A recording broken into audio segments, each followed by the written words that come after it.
हरे कृष्ण। तो आप सभी भक्तों का हार्दिक स्वागत है आज के श्रीमद् भागवतम के चर्चा में। तो आज हम लोग चर्चा करेंगे first canto second chapter verse number 19, पहले स्कंद दूसरे अध्याय का 19 नंबर श्लोक। तो इस पे कल 2 दिन हमने चर्चा किया और इसको थोड़ा आगे चर्चा करेंगे, डिस्कस करेंगे। तदा रजस्तमो भावा कामलोभदयश्चये चेतयेत्तरणाविद्धं स्थितं सत्त्वे प्रसीदति। As soon as irrevocable loving service is established in the heart, the effects of nature's modes of passion and ignorance, such as lust, desire, and hankering, disappear from the heart. Then the devotee is established in goodness and he becomes completely happy. तदा, ये शब्द जो आया है यहाँ पे तदा मतलब एट दैट टाइम, उस वक्त। किस वक्त? पिछले श्लोक से कनेक्शन है, हमने ऑलरेडी चर्चा किया कि जब नष्ट प्रायेषु भद्रेषु नित्यम भागवत सेवया, नित्यम भागवत सेवया करने से जब नष्ट ज्यादातर अभद्र हो जाते हैं, अभद्र जो है नष्ट हो जाते हैं लगभग, तो उस समय भक्ति भगवती नैष्ठ की, भगवान वासुदेव भगवान कृष्ण उत्तम श्लोक के नाम से भी जाने जाने वाले भगवान कृष्ण के प्रति नैष्ठ की भक्ति उत्पन्न हो जाती है। तदा मतलब उस समय ये रजोगुण तमोगुण के स्वभाव से हम मुक्त हो पाएंगे और उसी समय हम काम लोभ दयश्चये चेतयेतर अनाविद्धम, काम और लोभ से मुक्त हो पाएंगे और स्वाभाविक रूप से ऑटोमेटिकली जो है सतोगुण में स्थित हो जाएंगे। इस प्रकार से कई बार ये प्रश्न उठता है कि हमारे जो मन में जो अनर्थ है, काम है, क्रोध है, लोभ है, इसको कैसे नियंत्रित किया जाए, कैसे रजोगुण तमोगुण से बाहर आया जाए, अभद्र कैसे नष्ट हुआ जाए। तो तदा शब्द जो है ये सूचित करता है कि हमको खुद से अलग से एफर्ट नहीं लगाना पड़ेगा, अलग से हमको प्रयास नहीं करना पड़ेगा। अपने आप को तमोगुण रजोगुण जिसके कारण ये काम लोभ क्रोध ये सब उत्पन्न होते हैं, इससे मुक्त करने के लिए हमको अलग से एफर्ट नहीं लगाना है। ये एक विशेष अंतर है किसमें? भक्ति योग में और जो बाकी ज्ञान योग है, ज्ञान मार्ग है, ध्यान मार्ग है उसमें। क्योंकि बाकी जो मार्ग हैं उसमें जो व्यक्ति होता है उसको खुद से प्रयास करना पड़ता है, कृत्रिम तरीके से आर्टिफिशियली उसको खुद से संघर्ष करना पड़ता है, जूझना पड़ता है, बहुत तपस्या करना पड़ता है अपने मन को संयमित करने के लिए, मन से काम वासनाओं को, लोभ को, क्रोध को नष्ट हटाने के लिए। इसलिए ऐसे इस प्रकार के जो प्रोसेस हैं, विधि हैं, मार्ग हैं, ये अत्यंत कठिन है। कोई भी साधारण व्यक्ति नहीं कर सकता है, यहाँ तक कि असाधारण व्यक्ति भी जो होते हैं, जो बड़े बड़े ऋषि मुनि भी होते हैं, वो भी कुछ समय के लिए या कुछ हजार साल के लिए भी अपने मन को संयमित करके बैठ सकते हैं, काम क्रोध लोभ से अपने आप को बचा के रख सकते हैं। लेकिन जब विपरीत परिस्थिति कभी आती है तो उनका भी पतन हो जाता है। लेकिन भक्ति मार्ग की विशेषता क्या है कि आप अगर केवल यहाँ पे जो सूद गोस्वामी उपदेश दे रहे हैं, इंस्ट्रक्शन दे रहे हैं, नित्यम भागवत सेवया शृण्वताम सुकथा कृष्णा, पिछले श्लोक में भी जैसा बोला गया है कि शृण्वताम सुकथा कृष्ण पुण्य श्रवण कीर्ति हृदय अंतस्तो अभद्राणी विदुनोति श्वेतसता। कि अगर कोई ये कार्य करता है, केवल भगवान के बारे में श्रद्धा पूर्वक ईमानदारी से नित्यम मतलब डेली रेगुलर वो श्रवण करेगा और भागवत सेवया भगवान के भक्तों का सेवा करेगा, तो स्वतः ही अपने आप ही जो अभद्र हैं वो नष्ट हो जाएंगे और उस समय जो है रजो तमो गुण से ऊपर उठ के सतोगुण में स्थित हो सकता है। तो ये सबसे सर्वश्रेष्ठ उपाय है। हमको क्या करना है? केवल नित्यम भागवत सेवा, ये करने से अपने आप ही रजोगुण तमोगुण जो है से व्यक्ति मुक्त हो जाता है और वो एक आध्यात्मिक मार्ग में उन्नति के लिए आगे बढ़ चलता है। तो कल हम लोग ये तात्पर्य पढ़ रहे थे, इसको आगे बढ़ाते हैं। The soul's activity becomes adulterated in contact with matter, and as such, the diseased activities are expressed in the form of lust, desire, hankering, inactivity, foolishness, and sleep. The effect of devotional service becomes manifest by complete elimination of these effects of passion and ignorance.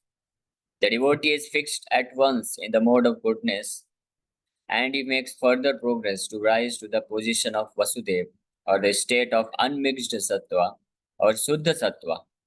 Only in this Shuddha Sattva state can one always see Krishna face to face by dint of pure affection for the Lord. Premanjana Chulita Bhakti Vilochanena. कि इस स्थिति पे आने के लिए यहाँ पे प्रभुपाद जी बता रहे हैं कि souls activity becomes adulterated. Adulterated का मतलब होता है उसमें गंदगी आ जाती है, या उसमें विकार विकृति उत्पन्न हो जाती है। जो आत्मा है उसका कार्य क्या है? वो हमेशा एक्टिव रहता है। आत्मा का लक्षण या स्वभाव ही है क्या? सेवा करना, प्रेम करना, ये आत्मा का स्वभाव है। और हैंकरिंग, इच्छा, डिजायर, लस्ट, डिजायर, हैंकरिंग, ये एक्चुअली में आत्मा का लक्षण है। लेकिन जब जीवात्मा इस भौतिक संसार में नहीं रहता है, शुद्ध रहता है, तो यही जो हैंकरिंग है, हैंकरिंग मतलब तृष्णा और इच्छा और जो प्रेम है, वो भगवान के लिए अभिव्यक्त होता है, भगवान के लिए प्रकट होता है, भगवान के लिए अफेक्शन प्रेम होता है और भगवान की सेवा में तत्पर रहता है। उसमें भी वो बहुत एक्टिव रहता है। एक्टिव मतलब बहुत कार्यरत रहता है और बहुत उसके हृदय में बहुत इच्छा भी रहती है, तीव्र इच्छा रहती है। लेकिन वो इच्छा क्या रहती है? भगवान को कैसे प्रसन्न किया जाए, भगवान को कैसे संतुष्ट किया जाए, उनको कैसे सुख प्रदान किया जाए। तो भगवान की सेवा के लिए हाँ, हाँ, जो जीवात्मा है आध्यात्मिक जगत में है, जो भगवान के शुद्ध भक्त हैं, वो हमेशा भगवान की सेवा में इस प्रकार से लगे रहते हैं। यहाँ तक कि वैकुंठ वर्णन है कि वैकुंठ में कोई गंदगी नहीं है, धूल डस्ट नहीं है, लेकिन फिर भी जो हजारों हजारों लक्ष्मियां हैं, वहां पे भगवान नारायण का अटेंशन, यानी भगवान नारायण के चित्त को आकर्षित करने के लिए, उनका कृपा कटाक्ष प्राप्त करने के लिए वो निरंतर वहां पे झाड़ू लगाती हैं। जबकि उनके पास हजारों हजारों दासियां भी हैं। जब भगवान कृष्ण द्वारका में उपस्थित थे, उनकी 16,108 रानियां हैं। तो उसमें से सबसे प्रमुख रानी है रुक्मणी माता। तो रुक्मणी माता जब भी भगवान कृष्ण आते हैं सुधर्मा, अपने सुधर्मा सभा से, ऑफिस बोल सकते हैं सरल भाषा में, तो ऑफिस से आते हैं घर वापस, तो माता रुक्मणी के पास हजारों दासियां हैं। और वो दासियां कोई साधारण दासियां नहीं है, वो भी बहुत ही सुंदर, पूरी तरह से वस्त्र अलंकार में सुसज्जित और बहुत ही बुद्धिमान और सेवा का भाव रखने वाली हैं। तो वो सब सेवा करने के लिए बिल्कुल तत्पर रहती हैं। ऐसा नहीं कि आजकल के नौकर के दास दासियों के जैसे नहीं, कि जो केवल पैसा कमाने के लिए कुछ समय के लिए रहेंगे और काम, बस जो काम दिया जाता है उसको निपटाने के उद्देश्य से करते हैं, चलो निपटा दो भाई जल्दी जल्दी करके पैसा मिलेगा। वो भाव नहीं था। उन सबके हृदय में तीव्र इच्छा, शुद्ध भाव है और भगवान के प्रति जो है उनका हृदय में प्रेम है। और वो बिना सैलरी के, बिना पैसे के तत्पर रहते हैं सेवा करने के लिए। लेकिन इसके बावजूद भी जब द्वारकाधीश आते हैं घर पे, तो रुक्मणी माता खुद पर्सनली द्वारकाधीश को रिसीव करती हैं, उनको उनका स्वागत करती हैं, उनको बैठाती हैं, उनके चरण पखारती हैं।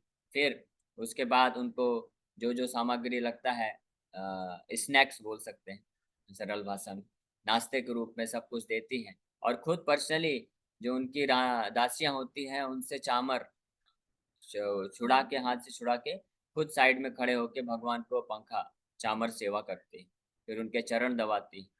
तो ये सब कार्य जो है खुद रुक्मिणी माता करती, जबकि कितनी सारी दासियां हैं उनके। क्या पर्पज है, क्या उद्देश्य है? ऐसा नहीं कि बहुत सारी दासियां हैं तो क्या सबको ऑर्डर दे दिया कि आप ये करो वो करो वो करो। वो खुद जितना जितना संभव हो सकेगा वो खुद करते हैं। क्यों? ताकि भगवान के प्रति प्रेम है, उनका सेवा करके वो द्वारकाधीश का जो कृपा है, कृपा कटाक्ष है, उसको प्राप्त करना चाहते हैं, इसलिए वो खुद सेवा करते हैं, जबकि सबसे बड़ी महारानी है होने के बावजूद। इसी प्रकार से यशोदा माता, यशोदा माता कौन है? नंद रानी है। नंद रानी मतलब ब्रज की रानी है। नंद बाबा ब्रज के राजा हैं, ब्रजेंद्र इसलिए उनका नाम है ब्रजेंद्र, और कृष्ण को ब्रजेंद्र नंदन बोलते हैं। तो ब्रजेंद्र हैं, पूरे ब्रज के इंद्र हैं, स्वामी है, राजा हैं। उनके पास लाखों लाखों गाय हैं। और यशोदा मैया का को सहायता करने के लिए सैकड़ों की संख्या में दासियां हैं, दास दासियां हैं जो उनका सेवा करते हैं। इतने सारे लाख लाखों गाय हैं, उनका दूध निकालना है, फिर दूध से मक्खन बनाना है, दही बनाना है, घी बनाना है।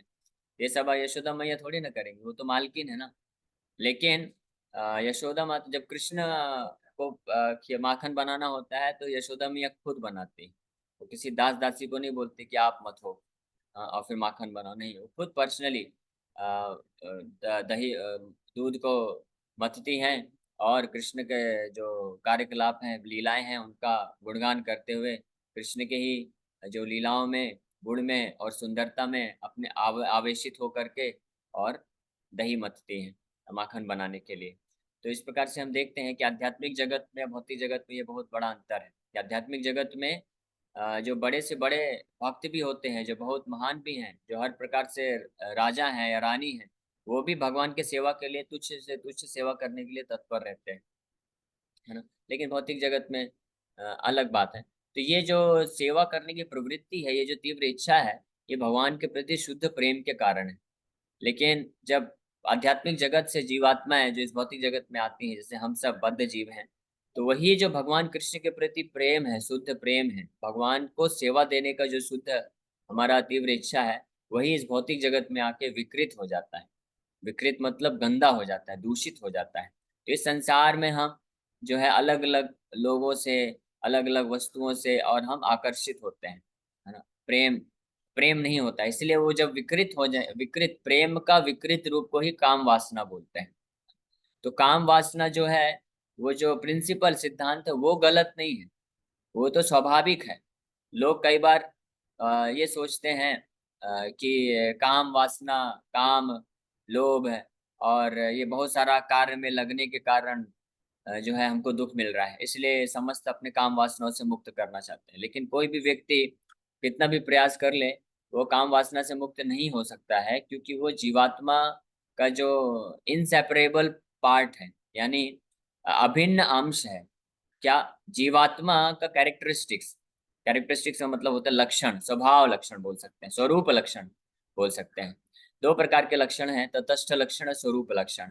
स्वरूप लक्षण का मतलब होता है कि जिससे वो बना हुआ है ना। जैसे पानी है, तो पानी का स्वरूप लक्षण होता है कि वो गीला होता है, गीला करता है।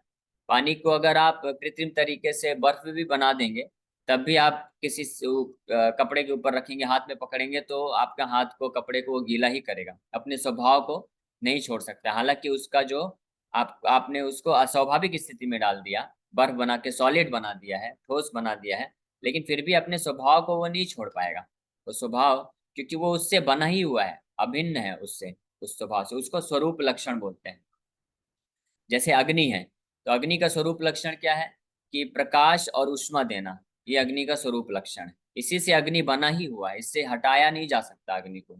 जैसे चीनी है, शक्कर है, तो शक्कर का गुणधर्म या स्वरूप लक्षण क्या है कि शक्कर मीठा होता है। तो मिठास जो है उसका ऐसे बाहरी लक्षण नहीं है, बाहर से कुछ प्राप्त हुआ गुण नहीं है, वो उसका स्वरूप लक्षण है। तो उसी प्रकार से जीवात्मा का स्वरूप लक्षण क्या है? ऐसा लक्षण, ऐसा गुण धर्म जो जीवात्मा से अलग नहीं किया जा सकता है। जिस गुण के द्वारा जीवात्मा बना हुआ है, वो जीवात्मा का स्वरूप लक्षण या गुण धर्म है सेवा करना, प्रेम करना। और वही जो प्रेम करना और सेवा करने की प्रवृत्ति है, इस भौतिक जगत में आके विकृत हो जाती है, जब तीन गुणों में मिक्स होता है, रजोगुण, तमोगुण, सतोगुण में आके। और वही विकृत रूप है काम वासना। इसलिए जो भी लोग अपने काम वासना, काम, क्रोध, लोभ, इन अनर्थों से अपने आप को मुक्त करना चाहते हैं, तो वो इनको नष्ट नहीं कर सकते हैं। काम को, जो काम वासना होता है, लस्ट होता है, उसको कोई नष्ट नहीं कर सकता है। इसको वापस से शुद्ध किया जा सकता है, क्योंकि ये भगवान के प्रति जो शुद्ध प्रेम है, वो विकृत होने से, यानी दूषित हो जाने से, गंदगी उसमें आने से ये काम बन चुका है। और इसी को अगर हम भगवान के साधना भक्ति में लगते हैं प्रामाणिक आचार्य के माध्यम से, जैसे पिछले श्लोकों में सूर्य गोस्वामी वर्णन किए हैं, श्रृण्वताम सुकथा कृष्ण, भगवान के बारे में श्रवण कीर्तन करके, तो ये धीरे धीरे जो दूषित हुआ हमारा प्रेम है भगवान के प्रति, वो वापस से शुद्ध हो जाता है और अपनी स्वाभाविक स्थिति में आ जाता है, और फिर हम भी भगवान के पूर्ण रूप से सेवा में और प्रेम में जो है स्थित हो सकते हैं। इसी का प्रोसेस है ये भगवत भक्ति या भगवान का साधना भक्ति। और ये भक्ति मार्ग के द्वारा से अत्यंत सरल है, हो जाता है। फिर धीरे धीरे व्यक्ति अपने आप को तीनों गुणों से मुक्त करके शुद्ध सत्व गुण में भी पहुंच जाता है। A devotee is always in the mode of unalloyed goodness. Unalloyed goodness का मतलब होता है, alloyed मतलब होता है कि मिक्सिंग है, यानी उसमें मिश्रित है, यानी दूषित, है ना। तो यहाँ इस भौतिक जगत में जो 3 गुण है, सतोगुण, रजोगुण, तमोगुण, तो इसमें जो सतोगुण भी है वो भी मिश्रित होता है, उसमें भी कई बार रजोगुण और तमोगुण का दूषण यानी गंदगी आ जाती है। लेकिन जो भक्त होता है वो शुद्ध सत्वों में होता है। शुद्ध सत्व का मतलब क्या है कि ऐसा सतोगुण जो पूर्ण रूप से विशुद्ध है, शुद्ध है या आध्यात्मिक है, और उसमें रजोगुण तमोगुण का बिल्कुल भी प्रभाव नहीं रहता है। और उस शुद्ध सत्व को वसुदेव प्लेटफॉर्म भी बोलते हैं, यानी उसका एक नाम वसुदेव भी है, जहाँ पे वसुदेव एक ऐसा प्लेटफॉर्म, ऐसा स्तर है जहाँ पे वासुदेव यानी कृष्ण प्रकट होते हैं। जब हमारा हृदय भी इस प्रकार से भक्ति में लग के, साधना करके, भगवान का श्रवण कीर्तन करके, नित्यम भागवत सेवा करके, जब हमारे हृदय से तदा रजस्तमो भावा, ये जो रजस्तम भाव है, भाव मतलब स्वभाव, ये जब नष्ट हो जाता है तब क्या होता है, भगवान वासुदेव वहां पे जन्म लेते हैं, कृष्ण जन्म लेते हैं। जिस प्रकार से वसुदेव के पुत्र के रूप में कृष्ण जन्म लिए, उसी प्रकार से ये वसुदेव जो कि शुद्ध सत्व है, जब किसी भक्त के हृदय में प्रकट होता है तब वहां पे भगवान कृष्ण का जन्म होता है, यानी भगवान कृष्ण का प्राकट्य होता है। और फिर कृष्ण को फेस टू फेस यानी डायरेक्ट व्यक्ति देख सकता है, दर्शन कर सकता है, भगवान को सुन सकता है, भगवान को सूंघ सकता है, भगवान को स्पर्श कर सकता है, और इस प्रकार से भगवान का पूर्ण रूप से साक्षात्कार प्राप्त कर सकता है, अपनी समस्त इंद्रियों से साक्षात्कार प्राप्त कर सकता है। गीता में भी भगवान इस बारे में बताते हैं कि जो पूर्ण शुद्ध स्थित प्रज्ञा भक्त होता है, वो उसका जो चेतना होता है पूर्ण पूर्ण रूप से दिव्य होता है, उसकी समस्त इंद्रियां भी दिव्य हो जाती हैं, चेतना को, शुद्ध चेतना को प्राप्त करते हैं। तो इस प्रकार से devotee is always in the mode of unalert goodness, therefore he harms no one, इसलिए वो किसी का अहित नहीं कर सकता है। उसके द्वारा जो है किसी ने हर जो भी उसके संपर्क में आता है उससे उसका भला ही होता है। जिस प्रकार से भगवान स्वयं, भगवान भी शुद्ध सत्व में होने के कारण उनके संपर्क में उनके भक्त लोग आए, साधारण पब्लिक आए या असुर लोग भी क्यों ना आए, उन सबका भला ही होता है। भगवान किसी का जो अहित कर ही नहीं सकते। अगर भगवान सोचे भी कि ये असुर का मैं वध कर दूंगा, तो उस असुर का वध करने से उस असुर का क्या होता है, लाभ ही होता है, उसको भी मुक्ति प्रदान हो जाती है। तो जब भगवान के वध करने से, भगवान के डांटने से, गुस्सा करने से व्यक्ति का लाभ होता है, तो सोचिए जब भगवान अपने भक्त को प्रेम करेंगे तो उसको उसको क्या मिलेगा। इसीलिए ब्रह्मा जी भगवान कृष्ण को प्रार्थना अर्पण करते हुए ये भाव प्रकट करते हैं कि हे कृष्णा, आपने तो पूतना का वध किया, पूतना को वध करके आपने उसको गोलोक वृंदावन में आपकी माता का दर्जा दे दिया।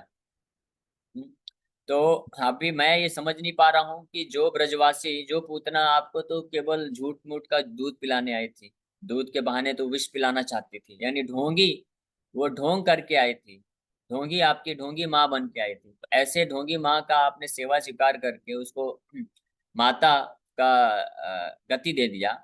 तो फिर ये जो ब्रजवासी हैं जो पूर्ण रूप से इतना पूरे समर्पण के साथ आपका सेवा करते हैं, उनको आप क्या देंगे?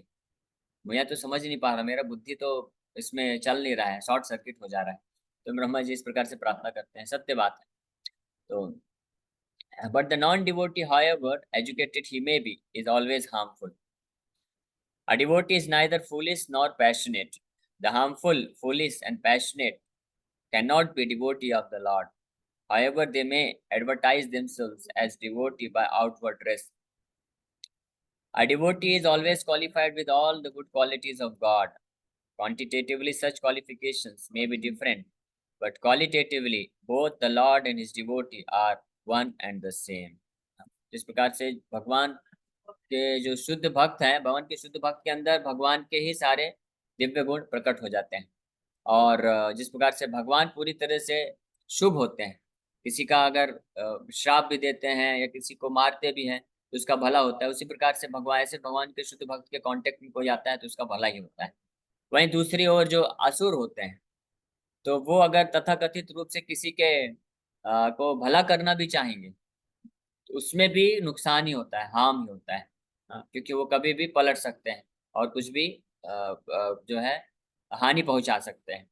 उसी प्रकार से जो ऐसे लोग जो भगवान के भक्त नहीं हैं, भले ही बाहरी दृष्टिकोण से बहुत विनम्र दिखते हैं, कई बार बहुत मदद करने का प्रयास करते हैं, सब करते हैं, लेकिन वास्तव में वो कभी किसी का लाभ नहीं कर सकते हैं। उनको हित नहीं कर सकते हैं, लेकिन भगवान के भक्त के द्वारा हमेशा जो है हमको हित ही प्राप्त होता है।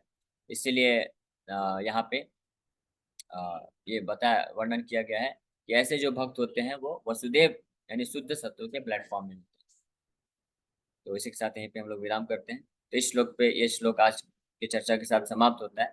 तो हमने इस श्लोक पे विशेष रूप से ये चर्चा किया कि अगर हम भगवान के नित्यम भागवत सेवया, भगवान के बारे में नित्य रूप से श्रवण कीर्तन करते हैं, कथा सुनते हैं, भगवान के नाम का जप करते हैं, तो इससे जो अभद्र नष्ट होते हैं, तो उसके द्वारा स्वतः ही अपने आप ही स्वाभाविक रूप से हमारे हृदय से सारे जो तमोगुण और रजोगुण के लक्षण हैं वो नष्ट हो जाएंगे, और हम भगवान के शुद्ध सत्व में जो है दिव्य सेवा में अपने आप को संलग्न कर पाएंगे। Okay, Hare Krishna, thank you very much. Okay, किसी वक्त का कोई प्रश्न है तो प्रभु जी, जस्ट फॉर एकेडमिक, हरे कृष्ण, धन्यवाद, प्रणाम। बहुत अच्छा हरे। क्लास लिया आपने। एक मुझे थोड़ा ये था एकेडमिक पर्पस के लिए कि सत्व गुण से शुद्ध सत्व जब डेवलप होता है तो क्या उसके लक्षण है? हाँ, शुद्ध, बहुत अच्छा प्रश्न पूछा प्रभु जी आपने। तो जो सत्व गुण होता है उसमें तो ब्राह्मण के जो लक्षण होते हैं वो पाए जाते हैं, है ना। समो दमो आर्जवम तितिक्षवा, ये इंद्रिय संयम करता है। तितिक्षवा सहनशील होता है, सरल स्वभाव होता है, वैदिक अध्ययन करता है, पूजा भगवान का पठन पाठन यजन याजन दान प्रतिज्ञा, इस प्रकार से सात्विक होता है, मन शांत होता है, विचलित नहीं होता है, दया का भाव रहता है। तो ये सतोगुण के लक्षण है। तो ये जो सतोगुण के लक्षण है ये भक्त में भी पाए जाते हैं। जो शुद्ध भक्त होते हैं, जो कि शुद्ध सत्व में होते हैं, उनके अंदर भी ये लक्षण पाए जाते हैं। लेकिन शुद्ध सत्व जो भक्त के अंदर एक और विशेष गुण आ जाता है, जिसके कारण वो शुद्ध सत्व में होते हैं। और जो ब्राह्मण होता है, साधारण ब्राह्मण, वो केवल सतोगुण में होता है। श्रीला भक्तिदान सरस्वती ठाकुर इसके बारे में वर्णन करते हैं कि ब्राह्मण के जो 12 गुण हैं, वो वैष्णव में, शुद्ध वैष्णव में वो 12 गुण भी होते हैं, प्लस साथ में एक 13वां 13th आइटम होता है जो कि सबसे विशेष है, कि वो कृष्ण को प्रसन्न करने के लिए, कृष्ण को संतुष्ट करने के लिए कुछ भी कार्य कर सकता है। कृष्ण का जैसे ब्राह्मण है, तो जो सतोगुण में व्यक्ति है, तो अगर भगवान भगवान के सेवा के लिए अगर कभी जरूरत पड़ेगा कि युद्ध करो, तो युद्ध नहीं करेगा, हिचकिचा जाएगा। लेकिन अगर भगवान का शुद्ध भक्त है, तो वो शुद्ध सत्व में होने के कारण वो गुस्सा प्रकट करके युद्ध भी कर सकता है ना। लेकिन वो जो गुस्सा होगा वो रजोगुण का प्रभाव नहीं होगा। जो सतोगुण में होता है और रजोगुण से मुक्त होने के कारण वो गुस्सा नहीं कर सकता, युद्ध नहीं कर सकता। लेकिन भगवान का शुद्ध वैष्णव जो है, जरूरत पड़ने पे भगवान कृष्ण की प्रसन्नता के लिए युद्ध भी कर सकता है। जैसे बजरंग बली, हनुमान जी, हनुमान जी शुद्ध सत्व में है, भगवान के शुद्ध भक्त हैं। इसलिए जब जरूरत पड़ा तो जाके देखिए, जब वो समुद्र पार करके जा रहे थे, तो बीच में जब वो 3 प्रकार के असुर लोग आए, तो जरूरत पड़ा तो अपना विनम्रता भी दिखाए, झुक भी गए हनुमान जी, अपना बुद्धि का इस्तेमाल करके, यानी सतोगुण का भी प्रयोग किए भगवान की सेवा के लिए। और जब लंका क्रॉस करके गए, तो जरूरत पड़ा कि वहां पे उनको शिक्षा देना है, लंका जलाना है, तो रजोगुण का भी इस्तेमाल करके भगवान की सेवा में लगा लिए। लेकिन रजोगुण से प्रभावित नहीं हुए, ये ध्यान रखना चाहिए। तो भगवान का जो शुद्ध भक्त होता है, हर प्रकार के गुणों का इस्तेमाल करके सेवा में लगा सकता है। और उसका पर्पस, उद्देश्य केवल एक ही होता है कि भगवान को सुख सुख प्रदान करना है, भगवान की संतुष्टि के लिए कुछ भी कर सकता है। जैसे प्रभुपाद जी सन्यासी हैं और शुद्ध भक्त हैं। और सन्यासी और भगवान का जो भक्त होता है, लोग एक्सपेक्ट करते हैं कि उसको बैठ के बस एक स्थान पे भजन करना चाहिए और एक छोटा सा कुटिया बना के रहना चाहिए। लेकिन जब मिशन को आगे बढ़ाना था चैतन्य महाप्रभु के, तो प्रभुपाद जी ने पूरे विश्व में 12 साल के अंदर पूरे पृथ्वी का 14 बार प्रभुपाद जी चक्कर लगा दिए। इतना तो कोई बड़ा बड़ा बिजनेसमैन भी नहीं कर पाएगा कि एक एक साल में एक एक बार पूरे पृथ्वी का भ्रमण कर ले, है ना। कोई बड़ा बिजनेसमैन भी 10 साल के अंदर 108 अपने अपने ब्रांच नहीं खोल पाएगा। लेकिन प्रभुपाद जी ने भगवान को प्रसन्न करने के लिए, सेवा का विस्तार करने के लिए 10-11 साल के अंदर ही 108 मंदिर खोल दिए, 10,000 शिष्यों को दीक्षा दे दिए, और 80 से ज्यादा ग्रंथों का अनुवाद कर दिए। तो ये लक्षण होता है। इस प्रकार से ये लक्षण से हम समझ सकते हैं।